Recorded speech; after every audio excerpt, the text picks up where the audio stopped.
Yeah, so I've got this, let's see,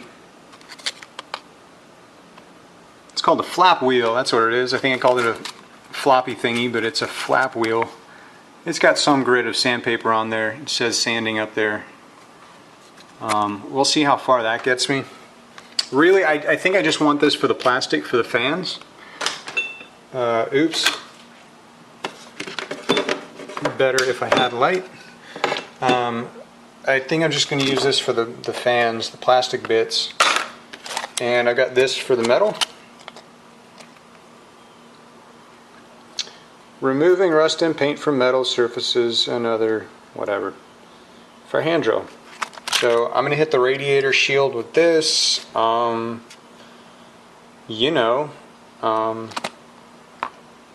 Yeah. So it's going to be, I don't want to take all this time and get the functionality of this monster system working and then rush through the paint.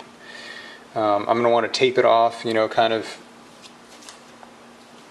like a perfectionist might in this case. I'm not going to go crazy with it. I don't even know what the hell kind of paint I should have gotten. I don't know if I got the right kind. Speaking of which, this is the paint that I got. Super generic, hand for reference. What is that, 8 ounces? So I don't need to cover a lot of surface. Got these things. I'm really not, going crazy with the painting. But I do really want to do some particular things with this. I want this bit to be white and this bit to be black, so I'm going to have to buff up this guy with the flap wheel because it's plastic. I'll buff up this guy. Ooh. I may just see how the white goes on over this. I don't think I want to take that wire brush anywhere near this. I'll paint this guy. Long story short, I'm going to have to do a bunch of taping. I have to disassemble this entirely, which got to take this sticker off, and then there's like a little clip that holds on like Satan. Basically, like if you get it off, it might shoot across the room. You may never see it again, and the fan doesn't work anymore. So it's going to take a little TLC.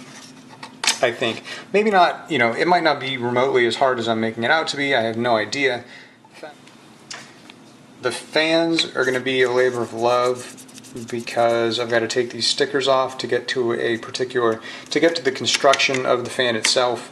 There aren't screws that allow me to crack this thing open into 2 easy pieces.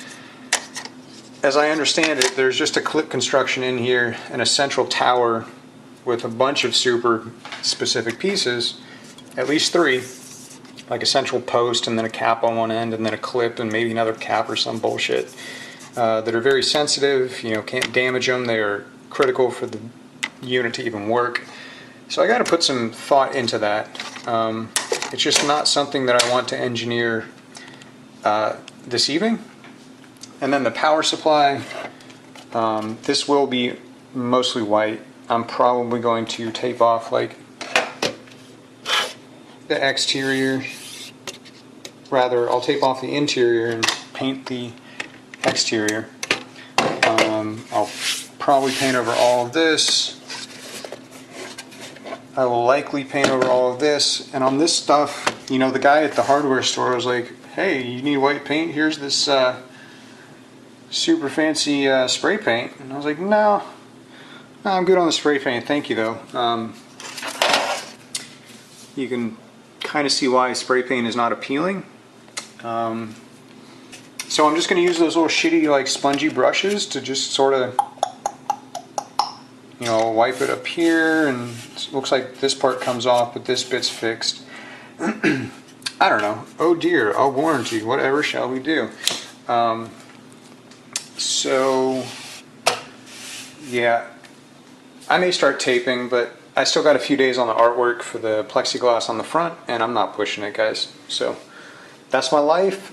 Super successful so far. I will be back for some other sort of madness. While we're sitting here, I can show you this shit. you know, right? So basically hacksaw a centimeter in on both sides, and then I put, what did I use? I think it was paper towels wrapped around it, and then I wrapped the multiple layers of paper towels in duct tape. And then I grabbed this tab with some fatty pliers and just started working it down from this corner. You know, the first one here, little change. Second one here, the third one in the middle, the fourth one here, the fifth one there. Just kind of, as you can see, it's a very organic production. So I'm at least going to repaint it. Like, the paint didn't enjoy being bent, no shit, right? So I'll probably, I'm just going to hit this whole thing with paint again. Like, you can see where the pliers dug into that shit. And I might, like, put a towel over it and try to bang this into some, maybe a little bit more respectable line. But once it's all white, I don't think it's going to draw attention. It's going to sit below the artwork. So rather, it's going to sit behind the artwork, so it won't even be visible unless the case is off. And you know, I started out just like wanting to water cool it for the parts that are going into it. They're monsters. And I've already been through this, but I'll say it again. Like, I realized if I just went with white tubes instead of clear tubes, I could immediately step up the visual impact without much effort at all. Like, same price tubing. And then my logic still is that I can just tape shit off and paint it with black and white. If I stick to black and white, by the way, fuck everything about RGB, you fucking hippies. Then, you know, I have a chance of making something visually impacting without going like flip shit on the water cooling state of mind. So, yep, talk to y'all later.